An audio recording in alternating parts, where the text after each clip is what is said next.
Hello, horror lovers. Today we have a story about a set of strange rules. Make yourselves comfortable and enjoy. Happy listening.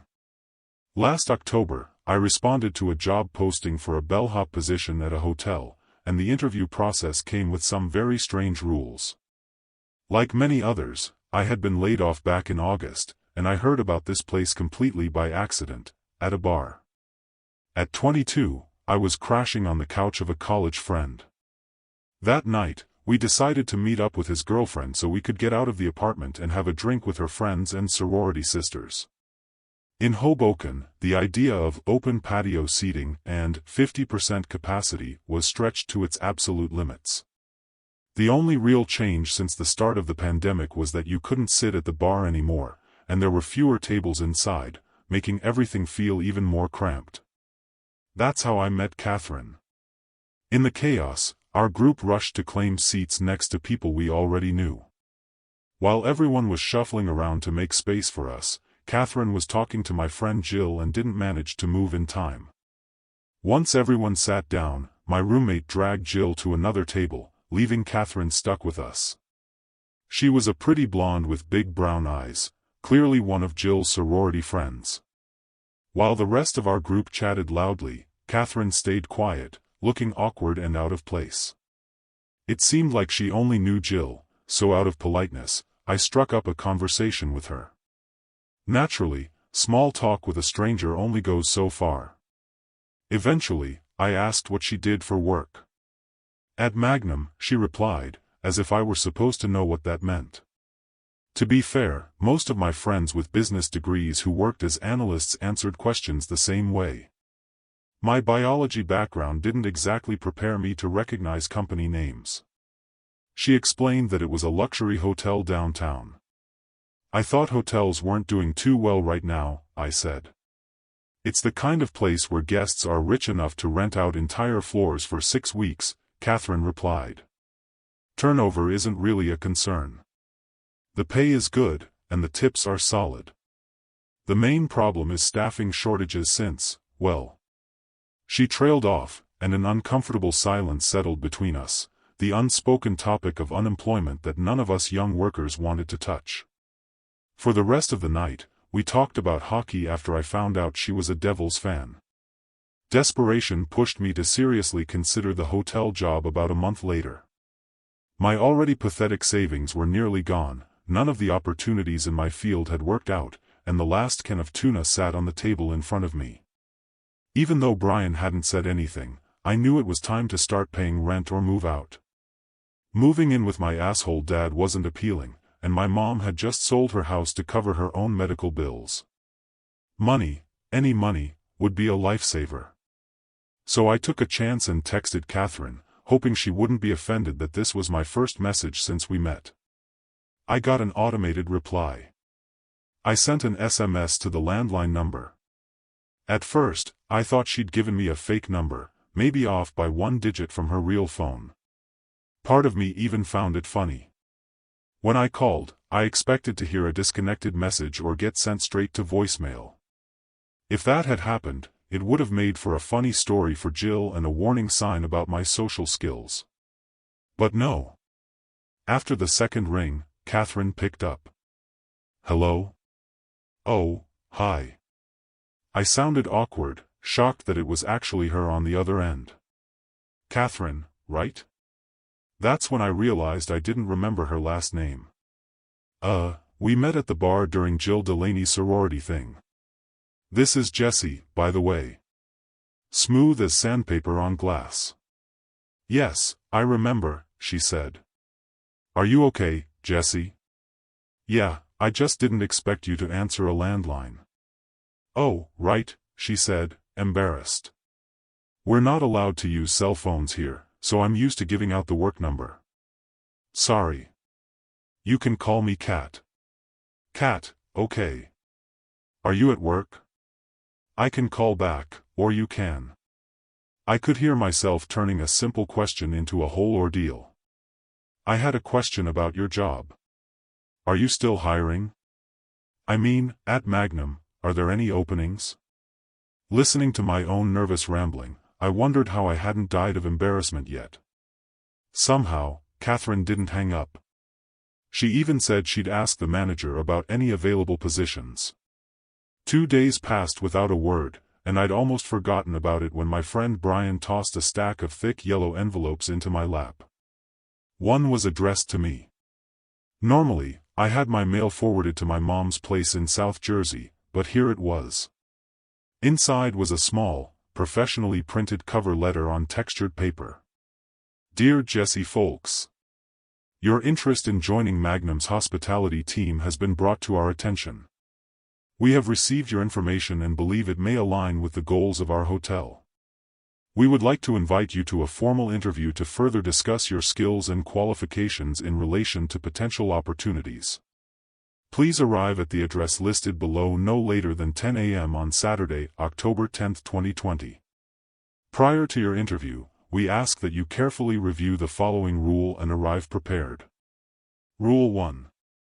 If you arrive by car, you may park in the east lot in any blue-marked space. Do not park in white or reserved spaces. Those are for guests. Rule 2. You will enter through the east entrance. If you do not see any signage, the correct door is the one with an eagle cast in bronze on the face of the door. Section A. If the door is open, enter and proceed to step 3A. Section B. If the door is closed, walk around the building to the south entrance marked with a decorative female figure and proceed to step 3B. Rule 3. Please bring a printed resume with you. Section A. If you arrived under the conditions described in Section 2A, hotel staff will greet you. Hand your coat, hat, and any other personal items to the blonde porter, if applicable, and place all electronic devices into the container on the console table next to the mirror. Section B. If you arrived under the conditions described in Section 2B, you will be alone. Place your electronic devices into the container on the nearest console table that does not have a mirror. Leave all personal belongings, including wallets, bags, backpacks, watches, purses, keys, papers, notebooks, books, pens, pencils, and hats, on the chair next to the table. You may keep your coat. Rule 4. Proceed to room 002N according to the attached map. Please take time to memorize both routes. You will not be permitted to speak with staff or guests under any circumstances. Rule 5. Do not interact with staff and do not deviate from the most direct route possible. Rule 6. Upon arrival, knock twice. Enter only after hearing 2 knocks in response. Rule 7. If you arrived under the conditions described in Section 2B, sit in the chair across from your interviewer's desk. In the unlikely event that all chairs are occupied, stand in the left corner. In the unlikely event that there is only one chair, stand in the left corner. Rule 8. If the room contains only you and the interviewer, you must introduce yourself first using the following phrase. Lovely day out there, isn't it? It's a pleasure to meet you. I am, your full name, here regarding the position. However, if you entered under the conditions described in Section 2B, you may introduce yourself at your discretion. Rule 9. If anyone else is present in the room, you must wait until you are addressed. If a woman wearing green or a man with a feather in his breast pocket is present, do not speak to them regardless of what they say to you. If a man wearing a hat is present, immediately lower your gaze to the floor and do not raise it until he leaves the room. If a man wearing red is present, do not state or confirm your full name at any point during the interview. When it becomes your turn to speak in such a group, you must address the interviewer with the following phrase. It is also a pleasure to meet you. I am grateful for the opportunity to become part of the distinguished grand team. Rule 10. The interview will take place at this time. Answer all questions honestly, except where otherwise noted above. Rule 11. You are not permitted to leave the room until dismissed. Rule 12. When leaving, you must wait until all women in the room stand and exit first. You must stand when they rise and return to your seat once they have left. If a man with a feather in his breast pocket is present, you must wait for his permission before leaving. Rule 13. You will exit through the east entrance. Rule 14. Do not discuss this list with anyone. We look forward to meeting you. Please call with any questions or clarifications. Hotel Magnum. After skimming through the rules, I flipped through the rest of the packet. There was a parking map and a first-floor layout, contact information, dress requirements, and an old-fashioned brochure listing benefits, responsibilities, and the average bellhop's salary, which was far too good for what I assumed was a minimum-wage job. I think they're messing with me, I said to Brian, handing him the rules to read.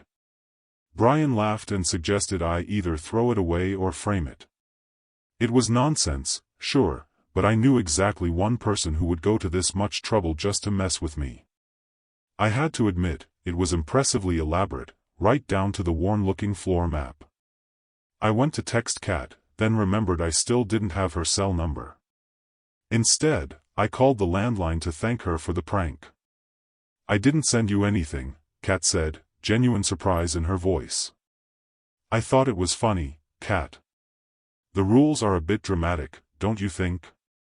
Rules? She sounded confused, then laughed. Oh, right. I forget how strange they sound when you're new. But no, I didn't send you anything. I just mentioned you to the manager.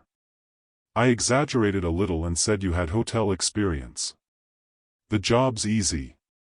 He asked for your name and address, and I knew you were staying with Jill's roommate, so it was simple. You're Jesse Folks, right? Yes. Yeah. He sent you the packet. With the weird rules.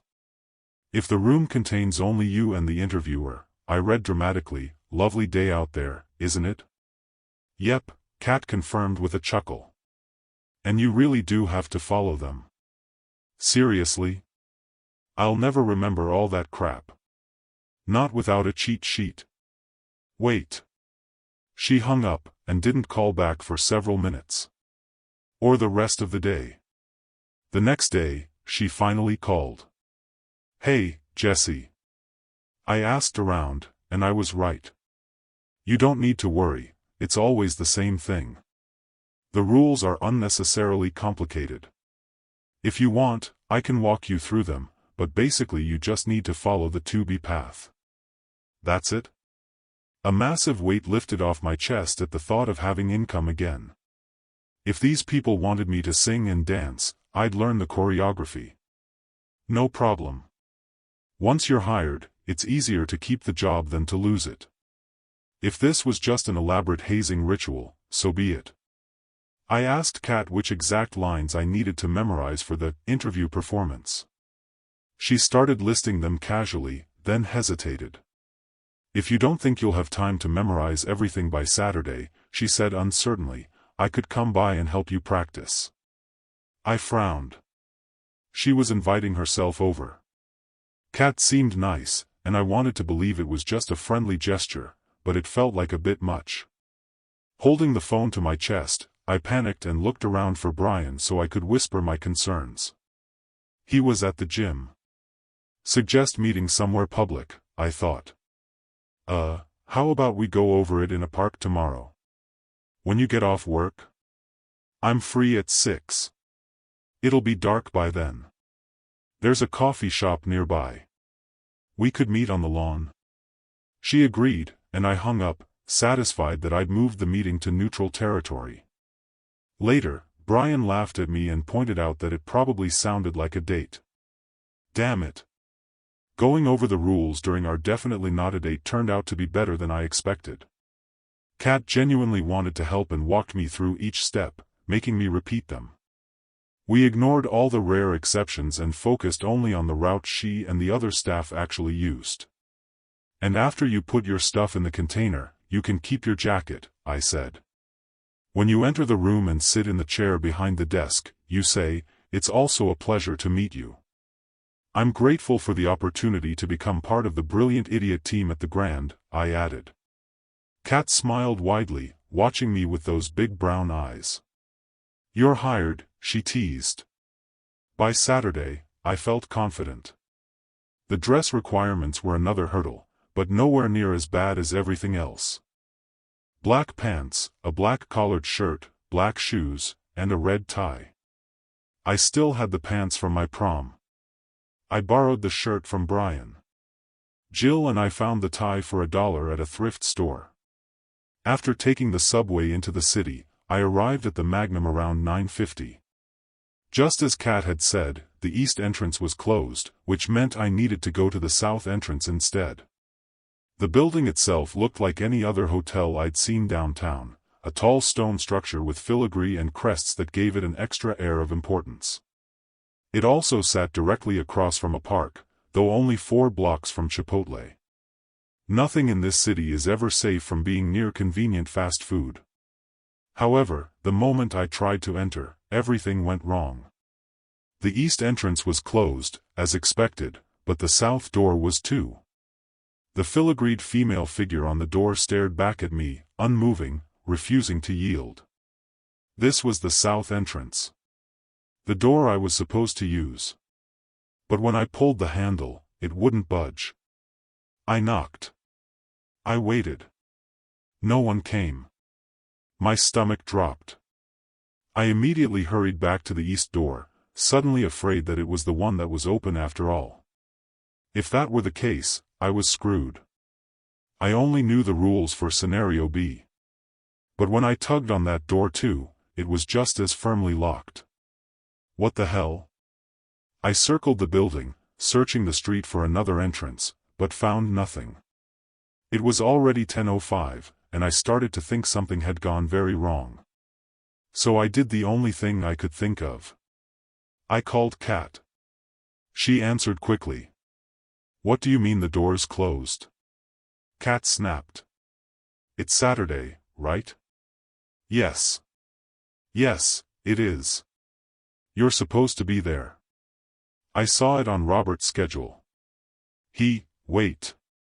I'm coming down. Just go to the east side of the building. Walk past the door and into the alley.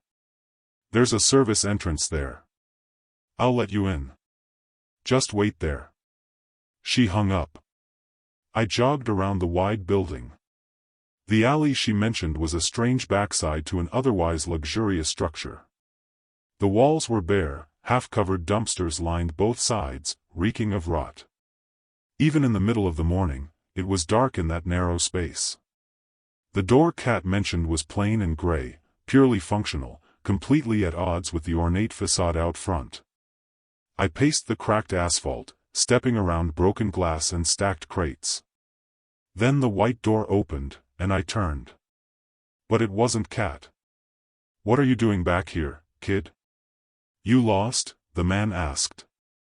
He wore a neat red and black uniform and a small name badge that read Eddie. Instinctively, I wanted to say no and mumble something about an interview, but I knew I wasn't supposed to be here. This wasn't part of the script. And if this was my only way in, I couldn't be sent away. "I'm new," I said quickly. "Rob told me to come in this way today." I used the name I'd heard Kat mention. I gestured awkwardly toward the door, trying to imply complications without saying too much, hoping vague hints would be convincing enough. "Oh," he said, apparently satisfied. His thin lips pressed together as he gave me a strange look. It seemed like he wanted to say something, but instead he hoisted a large trash bag from the ground onto his shoulder and held the door open for me. "Well, go on in.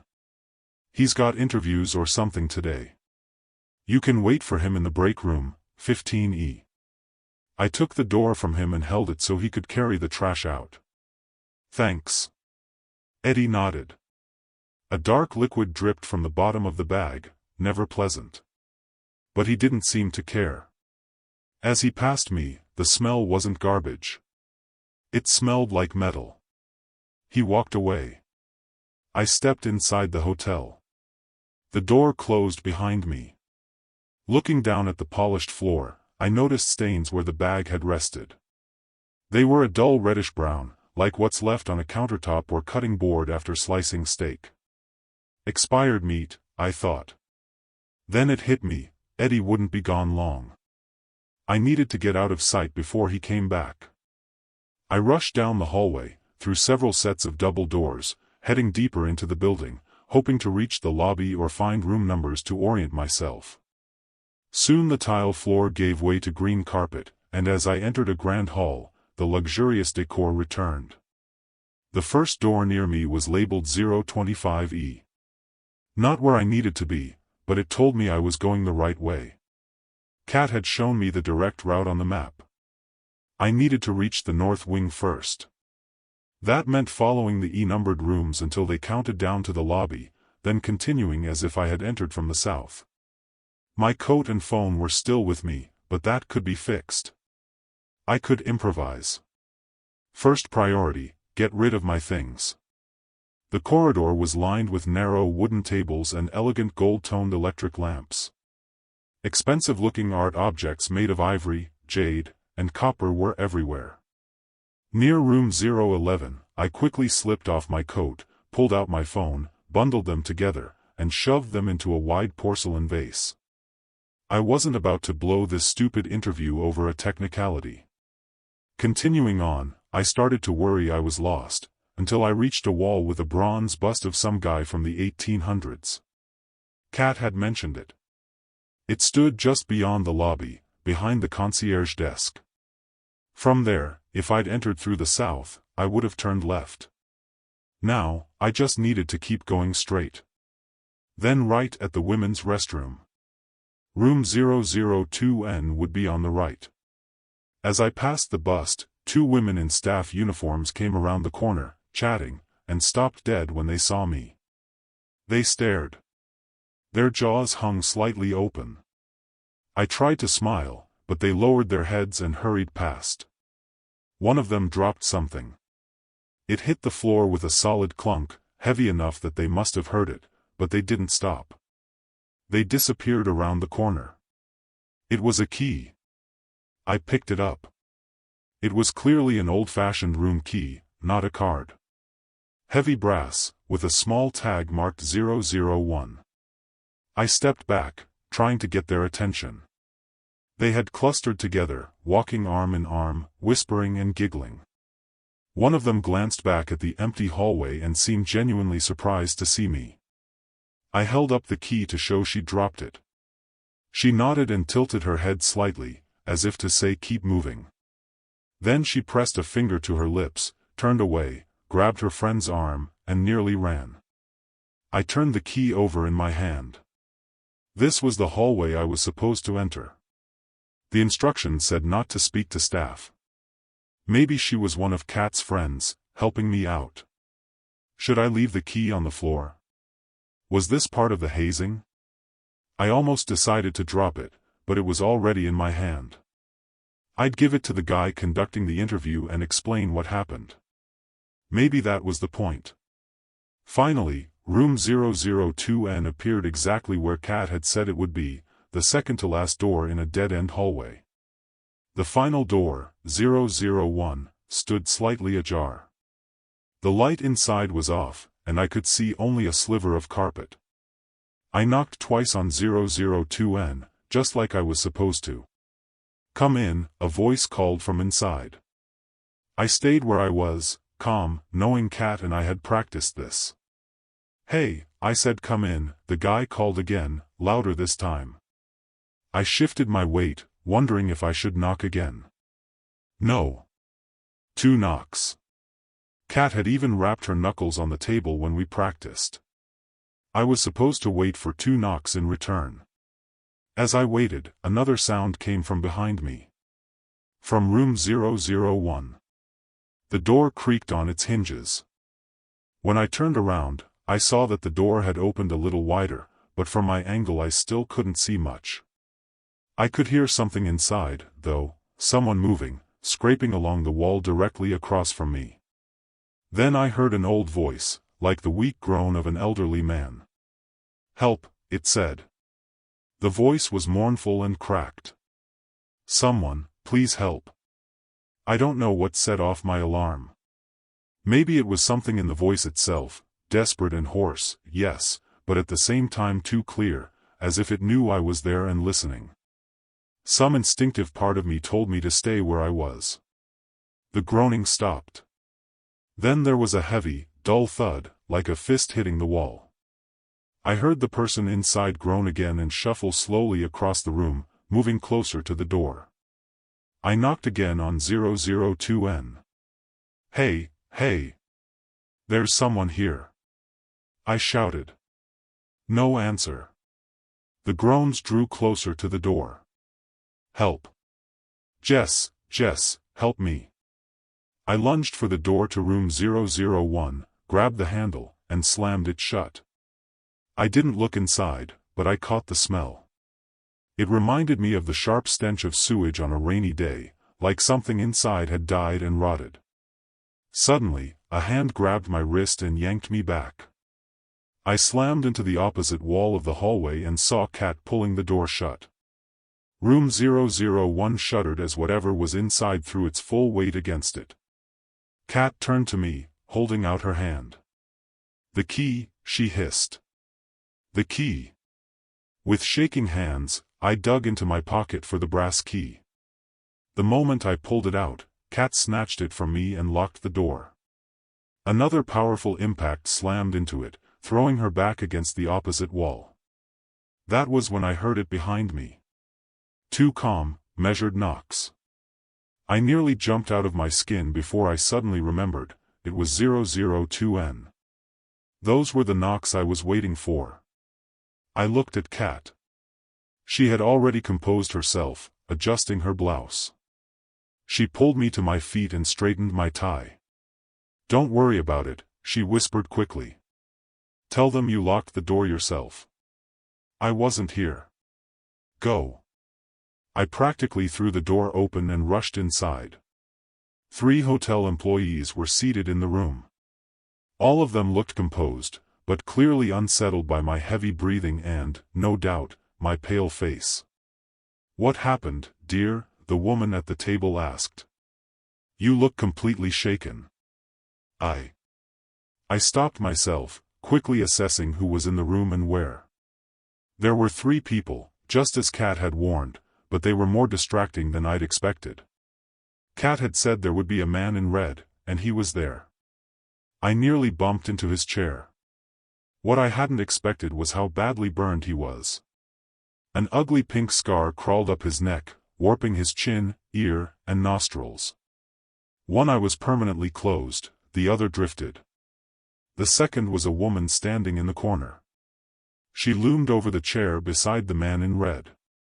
Her sunken eyes were fixed on me with intense focus. Intense was the only word for it. I could feel her evaluating me, how I moved, how loudly my shoes touched the floor as I walked past. She was very tall, so tall that years of bending her neck to look down at people had left her with a permanent hunch. She said nothing, but her head turned, tracking my movement. The last was the woman in green, the one I wasn't allowed to speak to. She was elegantly dressed and quite beautiful, seated at the table where I had expected my interviewer to be. I wasn't supposed to speak to her, right? That was the main rule Kat had drilled into me. The one I didn't need to worry about, apparently, was the looming woman, who twitched when I finally took my seat at the table. "Would you like a glass of water, dear?" the woman in green asked sweetly. "You're here for the 10 o'clock interview, correct?" Jessie Folks. I wasn't allowed to speak to her. That included nodding. "Scrawny," the tall woman said. Her bulging eyes never left me. A pale tongue slid out and licked her lips. "Pray. Behave yourself, Laurie," the man said sharply. "Jessie, this is Laurie Bellart, Senior Guest Relations Manager," he said, nodding toward the tall woman. Then he gestured to the woman in green. "Frederica Sardi, General Manager of this hotel. And I'm Robert Strauss, Head Concierge and Hiring Manager. Why don't you tell us a little about yourself?" I'm very pleased to meet you as well.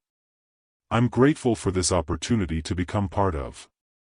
I couldn't remember the stupid word that came next. "The distinguished team," Frederica supplied. "Close enough," she said lightly. All three of them chuckled softly. I looked at Robert. There was something in the first room. What? Robert raised a hand. We'll get to that. Okay. Did you have trouble finding the entrance? He asked. No.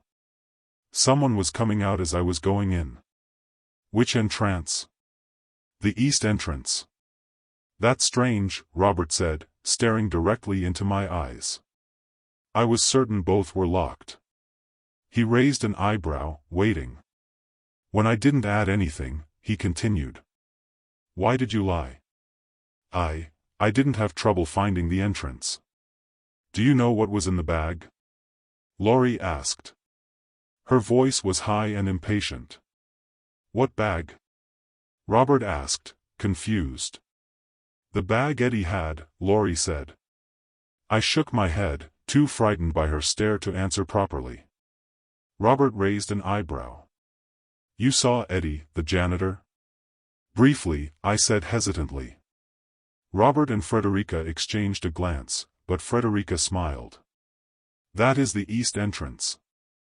Robert cleared his throat and continued. Then you saw two women drop the key to the first room. Why did you keep it? I didn't intend to keep it. I was going to give it to you when I left, but then. Room 1, the woman in green prompted. I almost answered out loud, but caught myself just in time. She smiled broadly, clearly pleased that she'd nearly caught me. What did you do? Robert asked. I closed the door and locked it. And that's all? Yes. Why didn't you enter the room to see who was calling? He asked. I had a bad feeling. And you weren't tempted to go inside? To just look? Robert pressed. Was that a test? I asked. Yes, Laurie said, that wrinkled, eager grin on her face. People who want to stay here usually look. Does she make you uncomfortable? Frederica asked suddenly, her smile sly. At those words, Laurie's wrinkled face twisted into a grimace, her eyes still fixed on me in a threatening stare. I wanted to object, but I wasn't allowed to speak to her. I started weighing how much the rules really mattered in a place that was already terrifying enough. Unsettling, isn't she? Frederica teased. Did you hear that, Laurie? He finds you disturbing. Laurie stepped forward and suddenly loomed over me. There was nowhere for me to go except to press myself into the back of the chair as her bulging eyes drilled into me deeper and deeper. Then Robert cleared his throat. That's enough. Thank you. Laurie and Frederica stood up, and I stood as well as they both left the room. Then I looked at Robert. What kind of place is this? A place that requires tact, a good memory, and the ability to improvise, Robert said as he stood and walked over to the desk. He opened a drawer and pulled out some papers. Then he took out a handkerchief, brought it to his face, and tugged at the skin on his forehead. I nearly jumped out of my chair as he began peeling it back. Damn it. Robert kept pulling until half of his face came off. But underneath, there were no exposed muscles, just a normal half of a face. It was makeup. Burn makeup. My apologies, he said calmly. Prosthetics itch. But I'd like to formally offer you a position. That was all makeup? I blurted out. Part of the interview. Eddie's bag was meant to look suspicious, and Joe enjoys scaring newcomers in the first room. You see, as I said, this is an unpredictable job. We're looking for a specific type of personality, and we try to identify it as quickly as possible. Robert wiped away the remaining makeup with the handkerchief and now looked like an ordinary man in his 40s. Most people break down at Laurie, or forget the rules with Freddie. I stared at him in shock. That's it? That was the interview? Yes. Don't you have any questions for me? I've learned everything I needed to know about you, he continued. The fact that you managed to find us and send in an inquiry already shows that you understand what kind of place this is. Your ability to follow the rules and your reactions to our surprises told me the rest. What kind of job requires knowing how I'd react to a bloody bag and a drowning man in the next room? I asked. Robert straightened up and smiled, as if I'd asked the most obvious question in the world. We're a luxury hotel. Half of our job is pretending that everything is normal when it isn't. There are countless protocols, and you need to know what to do in a wide variety of situations. Did anyone help you with the rules? He asked. No, I replied, just as we'd practiced. I wasn't allowed to show them to anyone.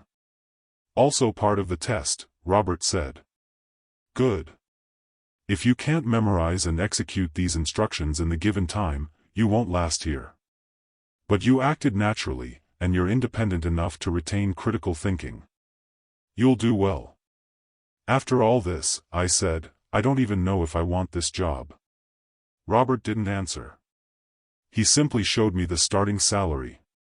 It was baptism by fire, but I can guarantee that as long as you follow the rules, you'll be fine here. The money was good, very good. The first set of rules hadn't been that bad. If this was some strange way of testing composure, fine. Joe and Eddie were plants. I could keep my mouth shut. If all I had to do was learn a routine, I could handle that. So I agreed. It was better than anything I could have gotten in a lab. And just like that, everything terrifying became completely mundane. I signed the contract right there and went home with a rulebook, a schedule, and a signing bonus. I was ecstatic, waving the check in Brian's face. Later, Jill came by, and I thanked her profusely. Jill, I'm so glad you have such great friends, I said, opening the new rule list. What do you mean, Catherine? Jill asked. Who's Catherine? I still couldn't remember her last name. Your sorority friend. You were sitting with her when we joined you. Oh, Jill nodded. I went back to my contract, pulled out the new list of rules, and opened the first page. You mean that blonde girl? Jill asked. I only met her that night. I thought she was your friend. Rule 1. Never speak to Catherine. Never tell her your name. Well, shit. That's today's rule-based horror story. Personally, I like this one more than most others on the channel. It's not just some vague monster with long arms staring at you from the ceiling or writing "I know you" on the glass. This is a concrete set of rules, an actual instruction manual, that a potential hotel employee must be capable of following. And on top of that, they must be able to handle unexpected situations and make the right decisions, just like Robert explained. I really enjoyed the theme. It's not about some incomprehensible supernatural force, it's almost mundane. Almost normal. And that makes it creepier. The ending, though, is open and slightly unclear. The new rule forbidding contact with Catherine, does that mean the hotel staff knows she helped him pass the interview? Or is Catherine something else entirely? Some kind of entity that everyone can see, but shouldn't interact with? Or maybe if you tell her your real name, you're trapped somehow. That's where it's left to the reader, or listener, to decide where the story goes next. There's no continuation, and that's fine. The story itself is very well written. Not exactly scary, but eerie, clever, and genuinely interesting.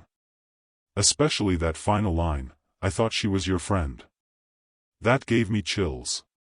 Not fear, but that satisfying, unsettling twist. That's all for today.